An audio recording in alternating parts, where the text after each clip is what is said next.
अन्याय अत्याचार भ्रष्टाचार विरोधी समितीच्या वतीने विभागीय आयुक्त कार्यालय छत्रपती संभाजीनगर येथे आमरण उपोषण आज सुरू करण्यात आले आहे।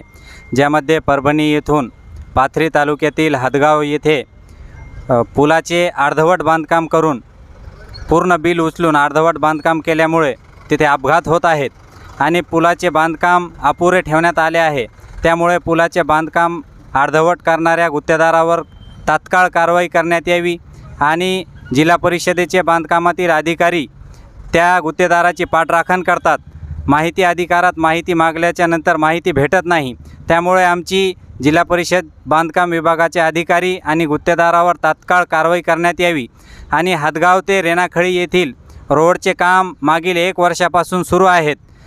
रोडचे अर्धवट बांधकाम करणाऱ्या गुत्तेदाराला काळ्या यादीत टाकण्यात यावे आणि बांधकाम विभागातील अधिकारी कर्मचारी यांच्यावर शिस्तभंगाची कारवाई करण्यात यावी। या मागणीसाठी आज विभागीय आयुक्त कार्यालय छत्रपती संभाजीनगर येथे आमरण उपोषण सुरू आहे। जोपर्यंत यांच्यावर कारवाई होत नाही तोपर्यंत आमरण उपोषण सुरूच राहणार।